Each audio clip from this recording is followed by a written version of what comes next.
Hello and welcome, everyone. You are listening to The Crack. This is the podcast where I ask you what's the crack, and that still seems to be the intro. This is the third week in a row. I'm going to have to actually sit down and try and write out what am I going to say instead of that, because I don't like that intro. But hello, how are you getting on? It's the third week of January now. No, it's the fourth week. Jesus, when the hell are we? Last week of January. Okay, last week of January. Time is flying.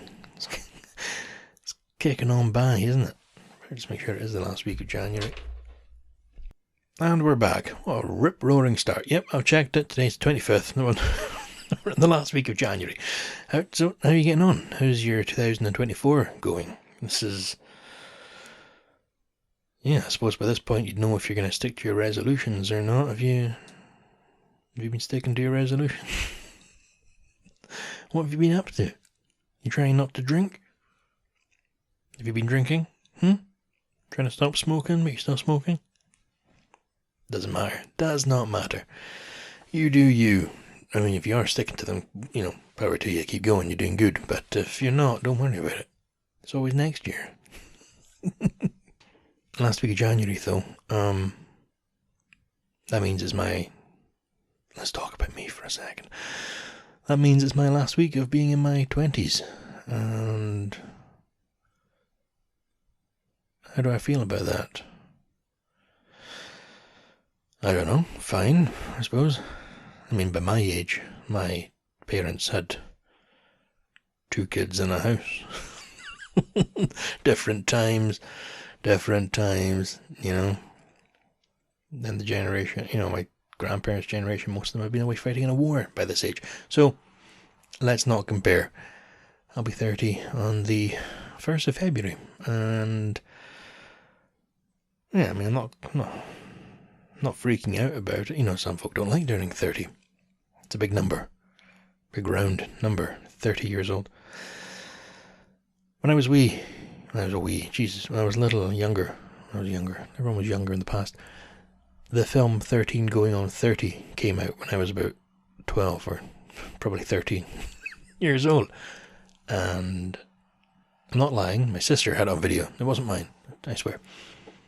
I watched that and I enjoyed that. But at that age, 30 seemed like such a far away grown-up age. It was a complete... Why would I even think about that age? I'm never going to be 30. I mean, I'll live that long, but, why worry about that? Everything will have worked itself out by then. Everything will be aligned and all come together. And now I'm under a week from that age, and here it comes. Nobody knows what they're doing. I don't know what I'm doing. Does anyone know what they're doing? It just seems like everyone's sort of trying their best. Or if they're good, they're trying their best. Some folk are just parasites and wastes of space. No, just try your best. Everyone seems to be trying their best. If anybody does have the answers to life, though, I'd be curious, because, well, it's got deep quick. Alright, let's move on. How am I getting on? Yeah, I'm good, where am I in my life? So in that film, she's like a newspaper editor, magazine editor. She's a big deal. Jennifer Garner.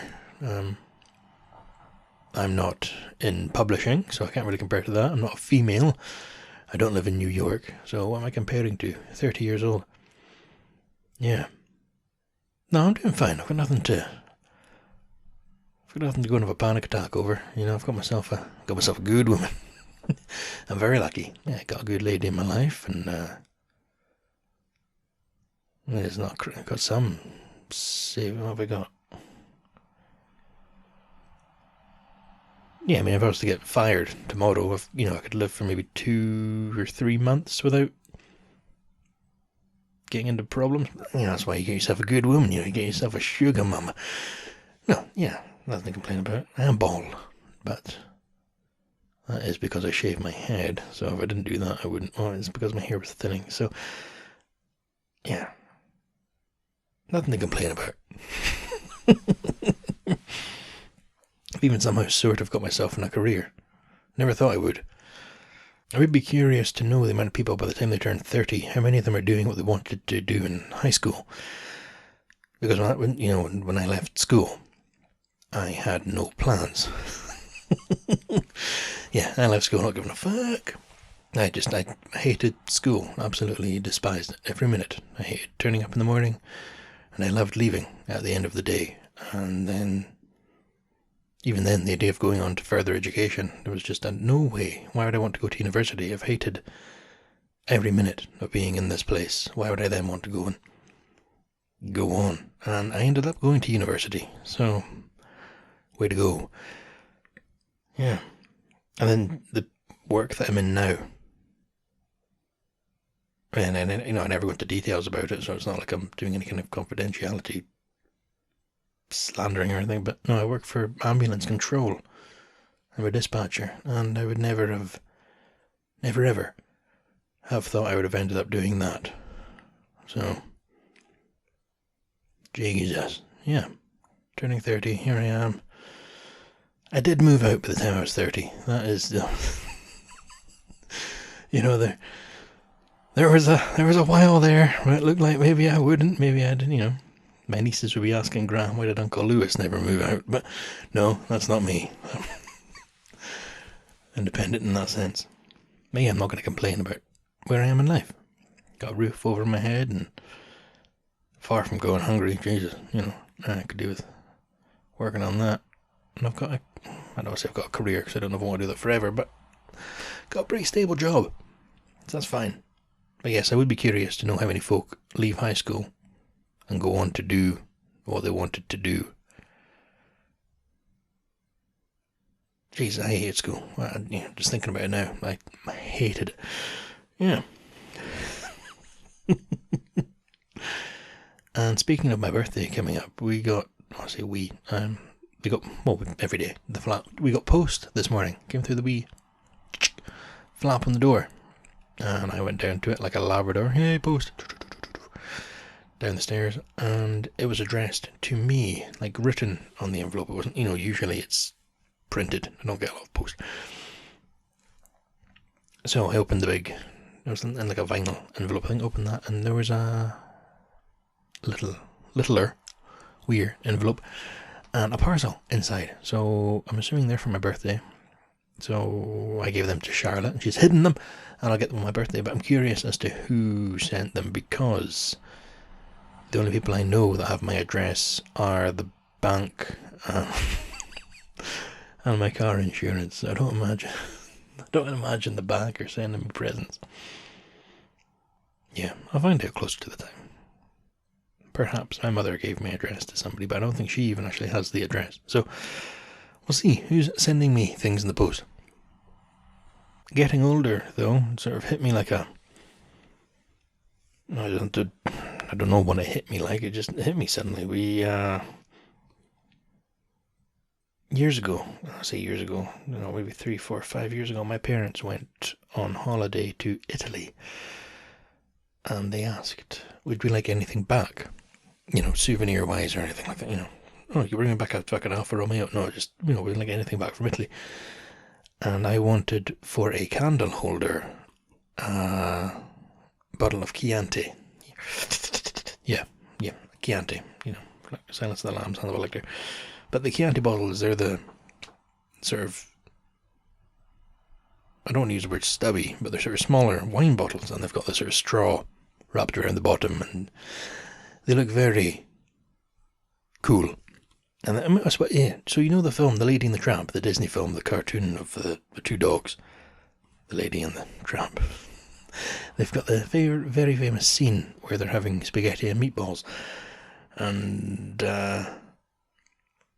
yeah, I mean, if you've seen it, even if you've not seen the film, you'll have seen the clip where they soak it in each, and they are both on the same bit of spaghetti, and they accidentally kiss. And it's all romantic for cartoon dogs. But if you look at the table, people, look at what's on the table.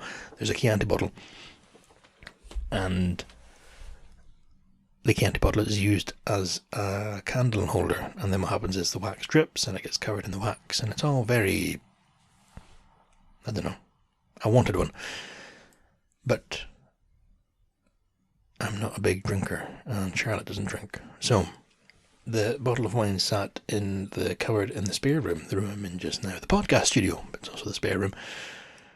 Sat in the cupboard on its side for a few years, and then we'd been down in Edinburgh just before Christmas I spoke about it on here.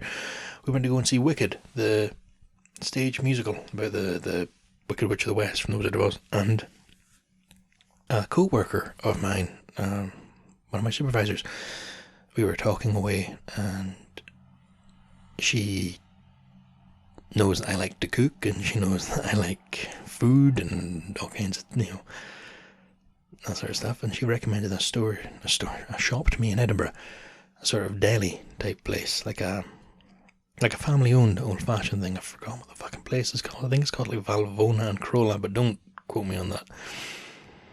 But it's an Italian deli in Edinburgh, and and she advised if I do go there, get a pack of these sausages, because they make their own sausages there, and apparently they're absolutely fantastic. And myself and Charlotte, we found it. We went in and we actually had breakfast there. It's very, very tasty. And I got the sausages.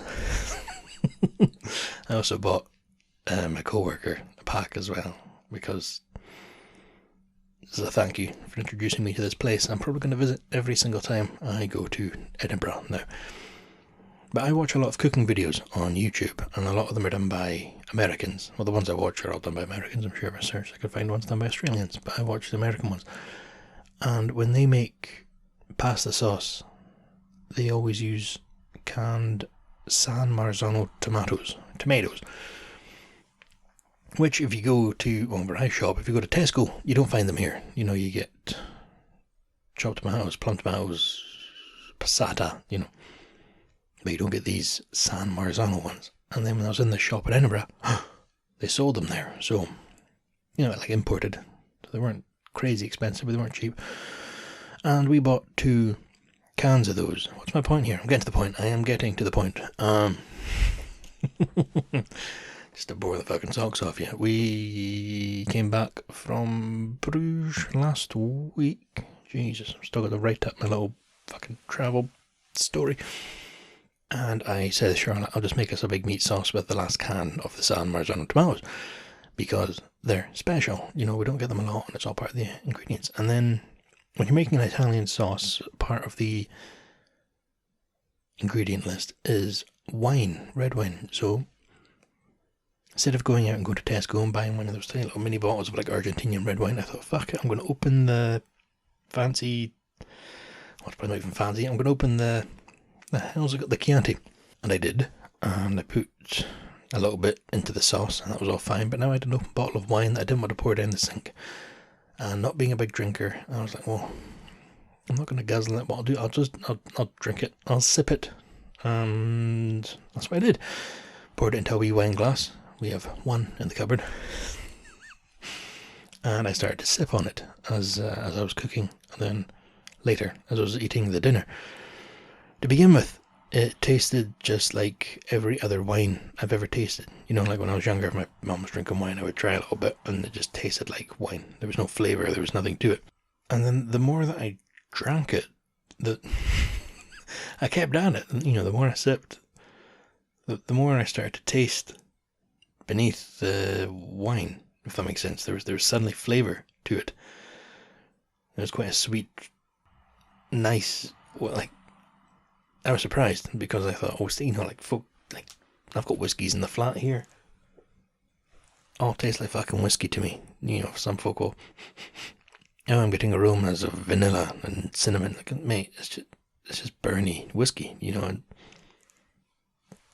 maybe not, maybe there's something to it, maybe you just have to keep at it. So, I was drinking the wine, and I was really enjoying it. So then for the next few nights after that, I would sit with a glass of wine and relax. I'd say unwind. I've been off work, not signed off work or anything like that, I've just been off work just because of the way my holidays are. So I just sit and sip this glass of wine, and it's like, fucking hell, I'm like an adult now. I'm just sitting here chilling out. And then to make that fucking worse, we were watching Grey's Anatomy, which I don't know if you've ever seen, but that's a program for adults. And it reminds me, there's a South Park episode where the kids are being totally pompous and they're watching Grey's Anatomy, and suddenly there's me Like, in one night, I went from not being this person to sitting there on a quiet evening sipping a glass of wine watching Grey's Anatomy, and it's very jarring. Like, I'm about to turn 30. Why did that just kick in? But to finish the wine now, the bottle is clean, and it's all rinsed out and soaped out and stuff, and we've had a candle stuck in it, and some of the wax is dripped down, so already it's a candle holder. So if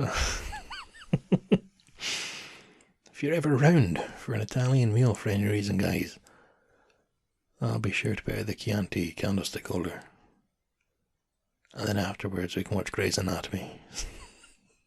Good program, by the way, if you've never seen it. It's like Scrubs without the humour. It's serious. Yeah. So maybe I like wine now. I don't know. Maybe that's who I'm going to become, the wine guy. Just sip with a Pinot Grigio. I don't actually know what that is. I think it's a white wine. I know fuck all about wine. I wanted the Chianti bottle because Hannibal Lecter drinks it, and I wanted it because it had the candle effect. That's that. And we don't have to watch Grey's Anatomy, but we can watch, and what we've just finished is Fargo. I don't know if you've seen that. Season 5's just finished. We watched it on Amazon, I think. It's on season 5 now, but that doesn't mean it's been on for 5 years.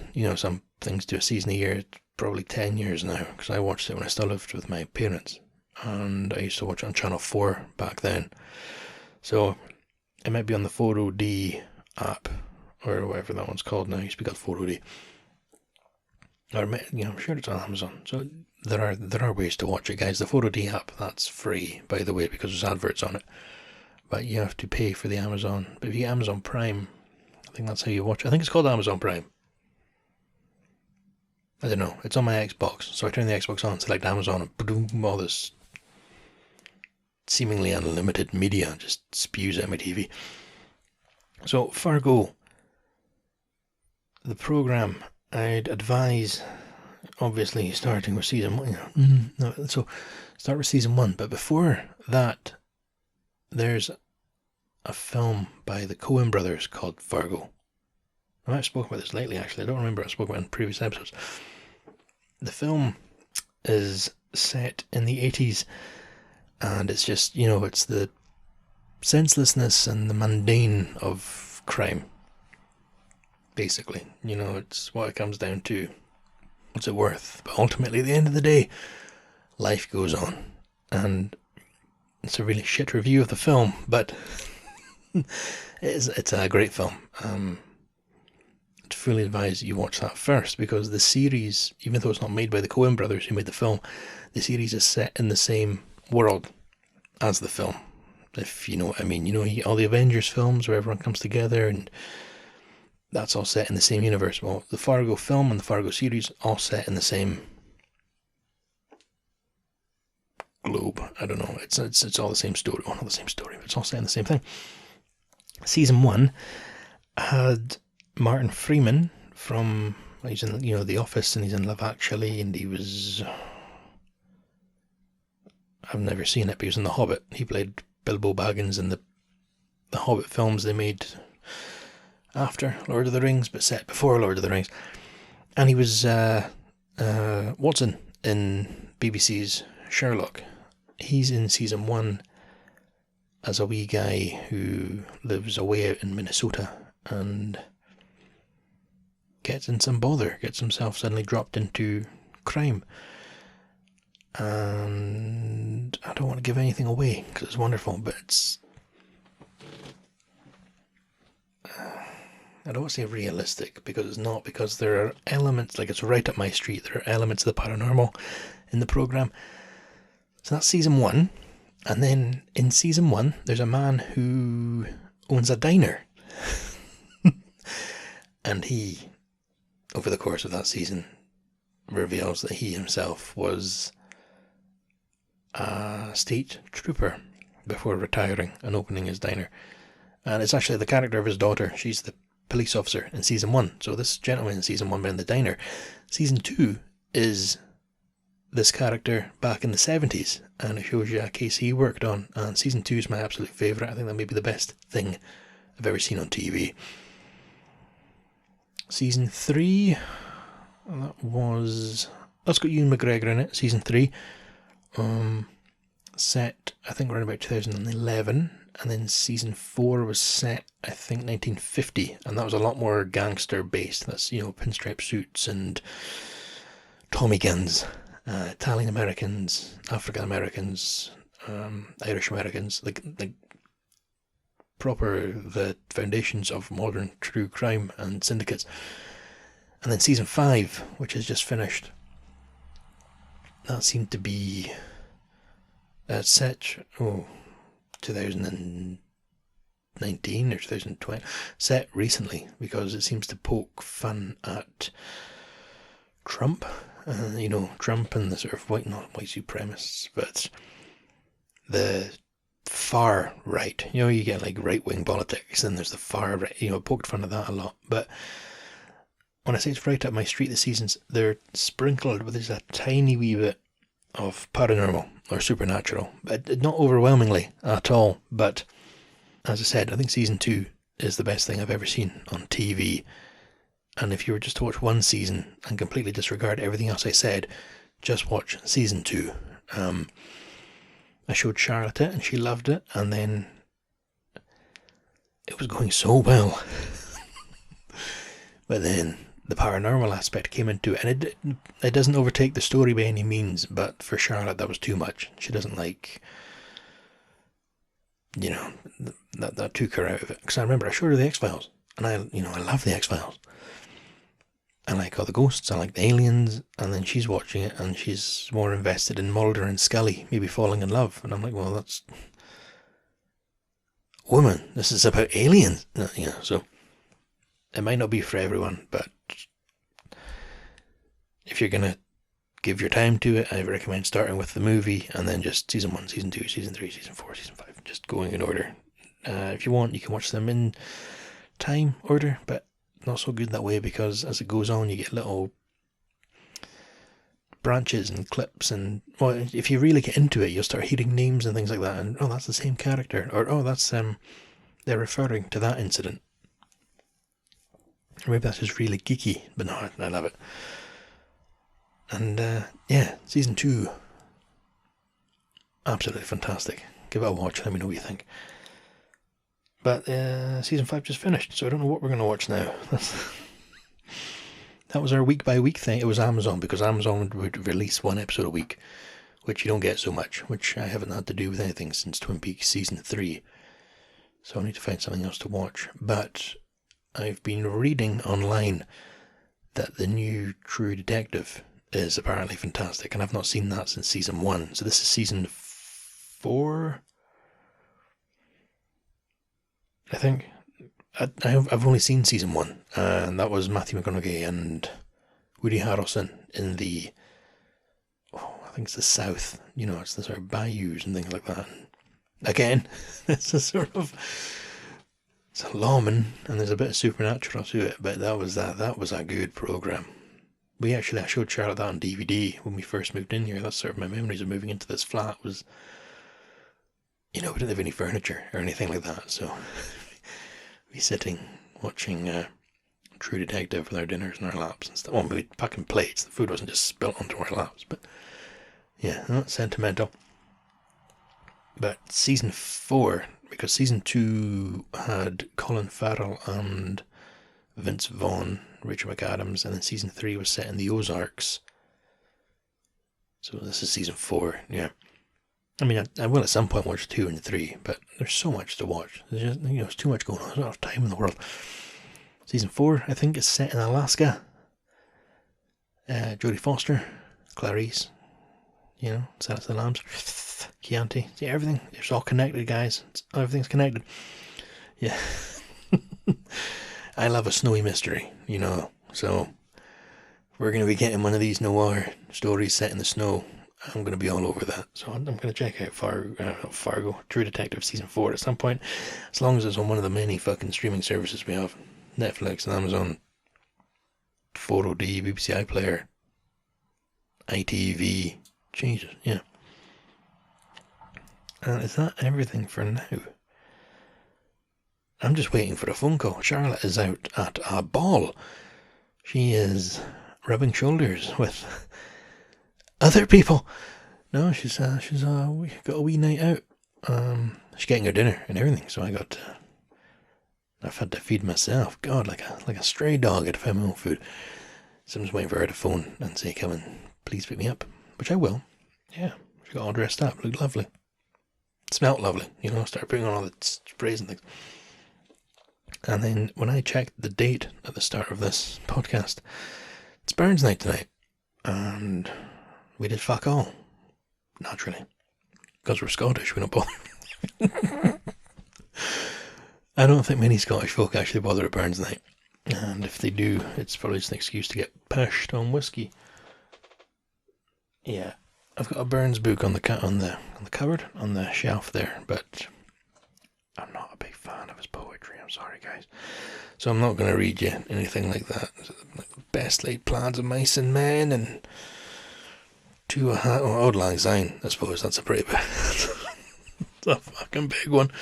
Auld Lang Syne. Yeah. So maybe I'll see if we can get a chippy tomorrow night. Maybe a wee haggis supper. But yeah, we do not celebrate Burns Night in this flat. Not out of any kind of political, no way. I don't know anybody that bothers with it. If you do, it's not an issue. I'd love to know if you do, why you do, Are you Scottish out of curiosity? Because I genuinely, in my vast network of friends and social, I don't know anybody that does, My mum's friend, she was brought up speaking, that broad Scots, the proper, like the way he writes. That was her household. So apparently, I've never seen it, but apparently she can recite one hell of a Burns. Because she knows what all the words mean. It's like,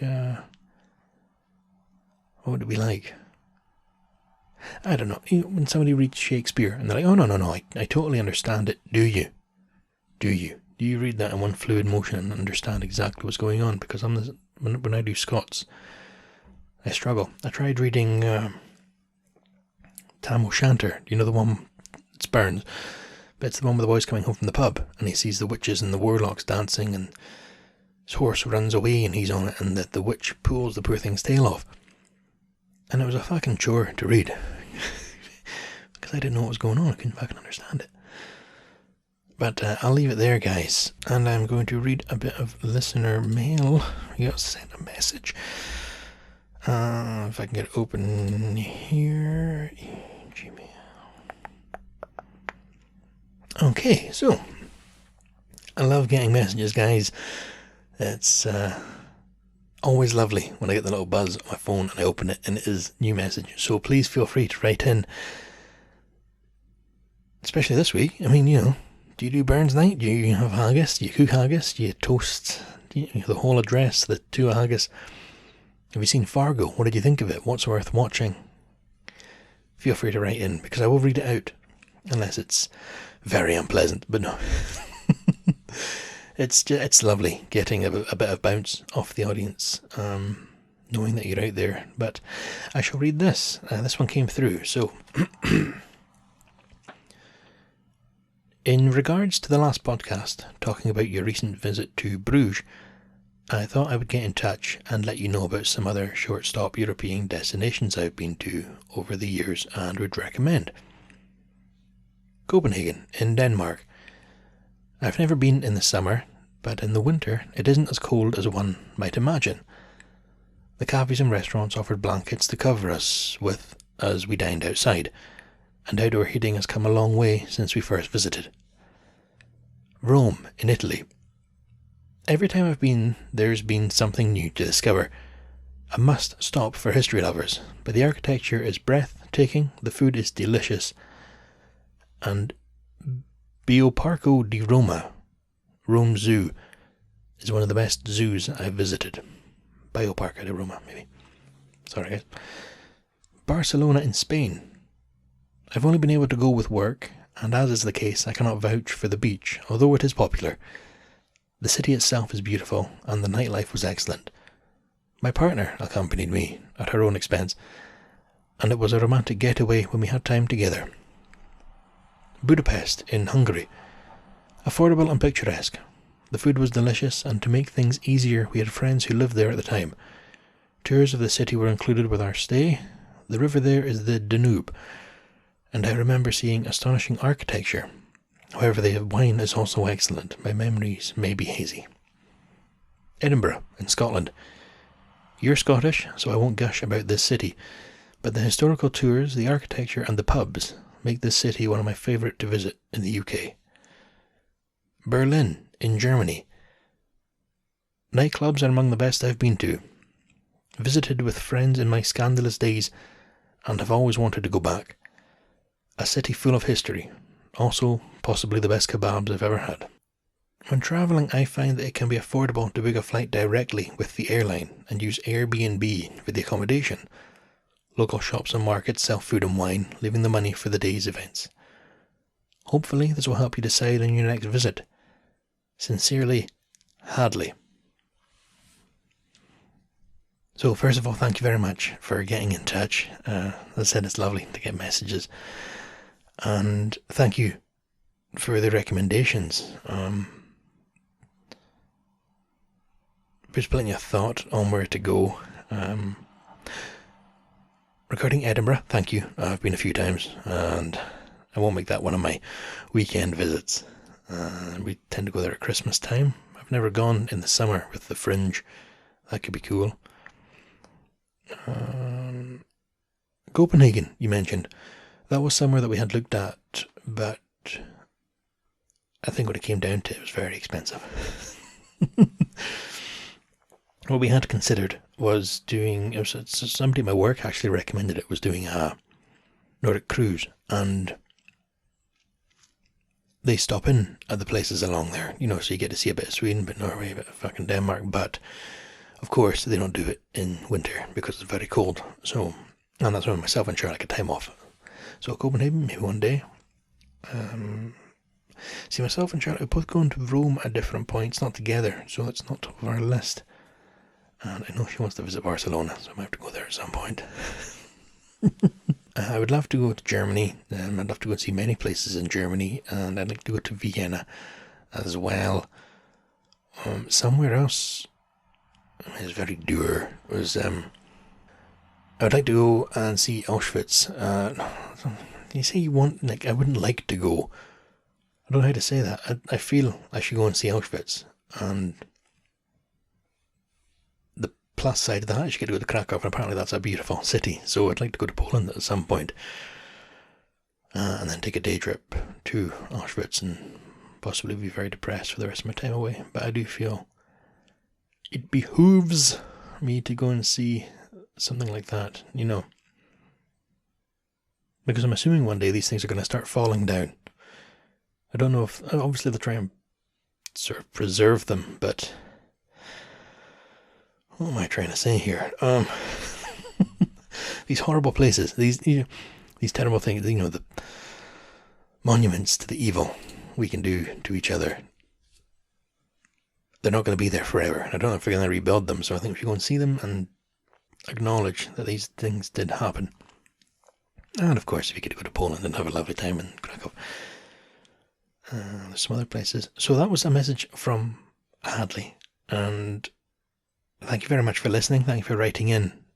It is, it's touching when people take the time to do that. But I'm going to leave you there, guys. I'm going to go and I think I've got to take the wee dog out, and I'm going to go and get some snacks and watch a little bit of TV. So, as always, big thank you to Blackmail for the theme song and Cora for the logo. You can get in touch. Go to www.thecrackpodcast.co.uk. You get all the links to all the social things, and there's a contact tab. Until next time, as always, you look after yourself, be good to each other. Don't take any shit, but just be good. Alright, I'll talk to you next time, guys. Bye for now.